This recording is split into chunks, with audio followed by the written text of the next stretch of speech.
A equipe Simula Arroz está hoje em Agudo, na região central do Rio Grande do Sul, para conhecer um pouco mais essa região que tem um destaque na região central, na região orizícola central, em função das altas produtividades que são obtidas nesses municípios. A nossa conversa hoje vai ser com dois extensionistas do NAT, do 37º NAT do Instituto Rio Grandense do Arroz, a Débora e o Cássio, e com dois produtores aqui do município de Agudo, que são o Jair e o Clóvis. Então, inicialmente, nós vamos conversar então com os extensionistas do IRG, lembrando sempre que o IRGA, o Instituto Rio Grandense do Arroz, é um dos principais parceiros da equipe Simula Arroz, desde que iniciamos as atividades de extensão e pesquisa como equipe. Então, inicialmente, Débora. Débora é a extensionista aqui do NAT, do 37º NAT. Débora, explica um pouco para nós e para quem está nos acompanhando, como que é o NAT aqui, qual é os municípios e qual é a estrutura fundiária, característica e a produtividade de arroz aqui nessa região. Certo. Boa tarde a todos e a todas, ouvintes, ao público.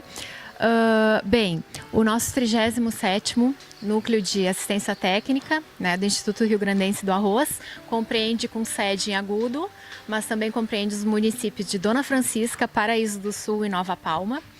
Nós, professor Nereu, nós temos na nossa jurisdição 15.600 hectares aproximadamente, sendo Agudo o município com maior área produtiva, 9.100 hectares. A característica fundamental do núcleo, assim como os demais municípios da região da Depressão Central, é que é uma região com cenário diferenciado, por envolver pequenos produtores. A média de área produtiva é de 30 hectares e por compreender bastante números de produtores envolvidos, inseridos, né, nessa monocultura. Então a gente vem historicamente de arroz sobre arroz.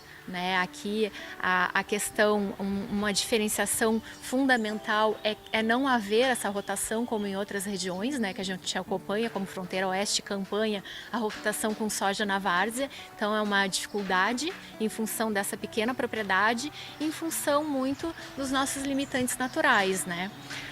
Hoje nós temos dois principais limitantes, que é muito a questão do controle com a nossa principal planta daninha, que é o arroz vermelho, muito em função, depois a gente vai destacar essas ferramentas que a gente vem trabalhando como o projeto das Mais e as parcerias, e também a questão de 80% da área do nosso núcleo se apresenta em zona de risco a enchentes, Então, um dos fatores, uma das variáveis que a gente atribui a importância ao manejo, e esse ano houve esse atraso na época de semeadura, porque outubro se diferenciou muito nos municípios, mas o que aconteceu em outubro foi que o pessoal não conseguia preparar solo, em função dos alagamentos e tal.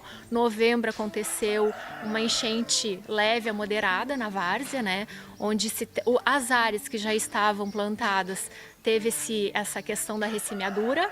Outras áreas foram plantadas, 50% da nossa área plantada se deu no início de dezembro. Então esse fator foi bastante fragilizado dentro do manejo. E a questão do atraso também da adubação nitrogenada, que as áreas que já estavam plantio deu a enchente, não se atrasou a questão da adubação. Outra questão para a gente colocar é essas ferramentas, que ainda com esses limitantes naturais, com essa característica da região, dessa monocultura, dessa dificuldade de rotação com soja na várzea e de outras culturas, por exemplo, e com um sistema convencional predominante na região, a gente tem o produtor consegue ainda ter uma gestão de propriedade. E a gente vê dia após dia que a eficiência da propriedade é o quê? É a gestão de eficiência agronômica com eficiência econômica. Isso que tem que ser nesses dois parâmetros para se ter uma boa gestão e para se ter aí a continuidade na cadeia orizícola. Então, uma das principais ferramentas que a gente aposta aqui na região é a continuidade de trabalhar com o projeto 10+, por quê? Porque a gente consegue fazer essas ações extensionistas e difundi-las para os produtores, maior número, né, com propriedades estratégicas. Né? Então aqui depois a gente vai ter o depoimento do Jair, que é um produtor lá da Picada do Rio. Então a gente consegue, com o manejo nas lavouras do Jair, que trabalha já em plantio direto, são níveis de tecnologia que a gente também vem atribuindo aos diferentes manejos, né? aos diferentes cenários que a gente encontra. Então o Jair é da Picada do Rio, o Clóvis Juliane, que é da Várzea do Agudo, que tem uma área ali com rotação de soja na várzea, é a área também do nosso dia de campo, em parceria com a Cooper Agudo. Então, assim, são produtores que abrem, né, as portas para nós extensionistas e a gente consegue então trazer para dentro um pouco da pesquisa, que muitas vezes é feito só num modelo experimental em cachoeirinha, em cachoeira, em universidades, e fica um modelo mais eficiente para aquela característica, né? Então a gente consegue permear isso, trazer essas parcerias aqui em loco, na nossa localidade, e tentar visualizar, colocar o produtor nativa junto conosco, planejar isso também, ele faz parte de todo o processo, né? Desde a construção, do manejo, das atividades práticas, ele visualizando, né, fazendo análise e posteriormente com essa análise de resultados ter uma caracterização da nossa área, né, com as nossas características e com o cenário que se deu nessa safra, né. Cássio, como é que está a situação esse ano nessa safra da lavoura aqui de Agudo e da região? Aqui na região do NAT nós temos aí um atraso do período de semeadura. Ano passado a gente já tinha 95%, nós estamos com 90%. Só que essa semeadura cedeu mais de 50% da semeadura agora no mês de dezembro. Ano passado a semeadura ela se concentrou em novembro e conseguiu pegar uma maior parte das áreas, pegou ainda um período bom de semeadura. Em comparação com o ano passado, porém tem mais pré-germinado. O pré-germinado do ciclo das cultivares do ciclo mais longo, ciclo tardio no caso, elas estão já, como tem uma maior porcentagem, elas entraram num período de semeadura mais adequado.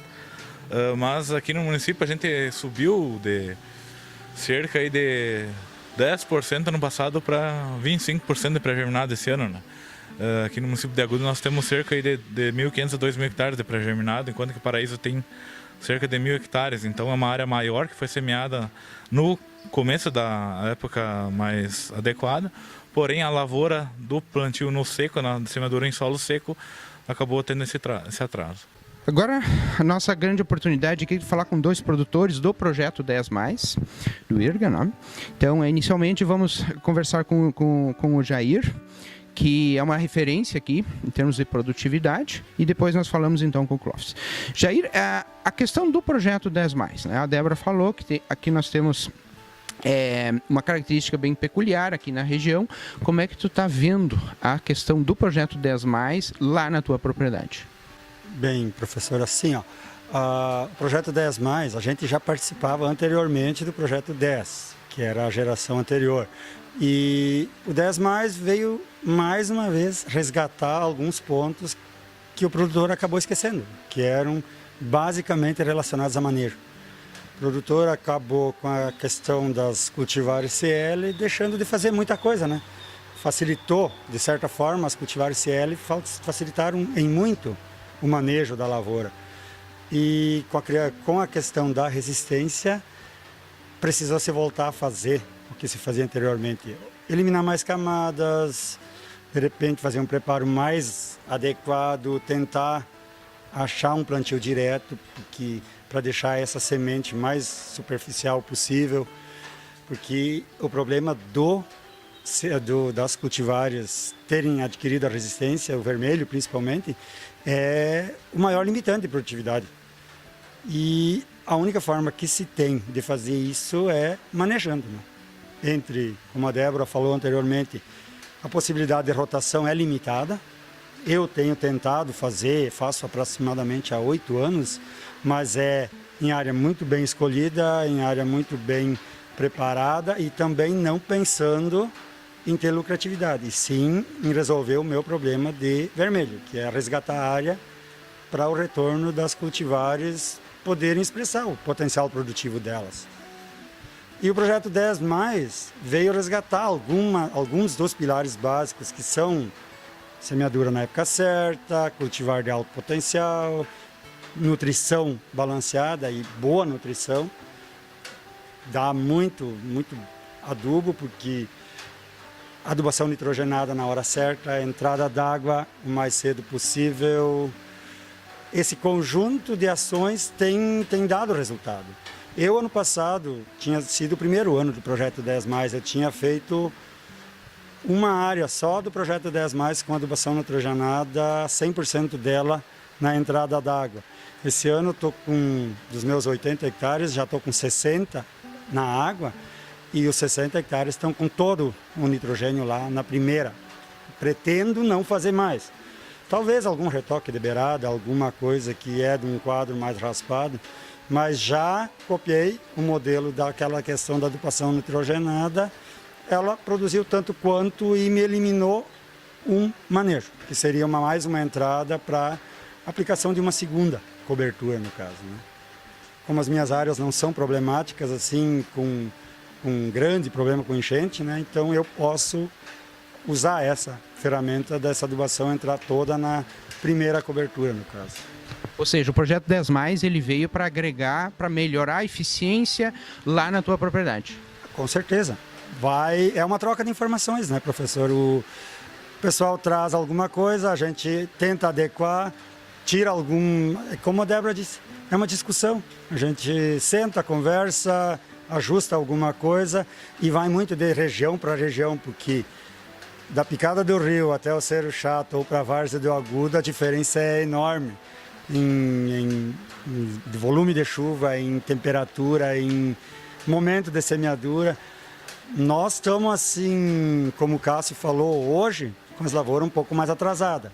Mas se nós tivermos um mês de fevereiro bom e uma entrada de março boas, nós hoje, eu atreveria a me dizer que nós estamos com a lavoura muito mais bem estabelecida e muito mais livre de invasora do que a gente tinha no ano passado, onde a semeadura foi um pouco mais antecipada. Perfeito. Excelente, Jair. Então, mais uma vez, parabéns pela tua iniciativa de aceitar o desafio do projeto 10+. É um projeto que a gente vem também acompanhando, né? E a gente vê bastante, realmente, os produtores bastante motivados. E agora nós vamos falar um pouco com o Clóvis sobre soja, tá? Rotação de arroz com soja. Como é que tu vê isso aqui numa região difícil de fazer, né? Como é que é a tua perspectiva sobre essa questão da soja na várzea? Olha, a questão da soja na várzea, eu acho que é uma saída para a gente controlar um pouco o arroz vermelho que está resistente aos herbicidas que nós temos hoje. E eu mais entrei nessa rotação por curiosidade. Eu ia deixar, na verdade, essa área em pousio, aí a Débora, o pessoal do IRGA me propôs, o meu filho que é agrônomo também me jogou contra a parede, e aí eu entrei na conversa deles e estou experimentando, estou gostando. Quando é que foi feita a semeadura dessa soja? Foi 6 de dezembro foi feito. Foi meio atrasado por causa da enchente que deu fora de época. Então é um desafio grande, mas tem que experimentar, né, Clóvis? E com a orientação dos extensionistas do IRGA, né, certamente vocês vão conseguir fazer o que é de melhor, o que dá para tirar de melhor dentro desse ambiente. Justamente, eu entrei com soja, mas a minha propriedade não é adequada a isso porque 80%, 90% dela é suscetível à enchente. Certo.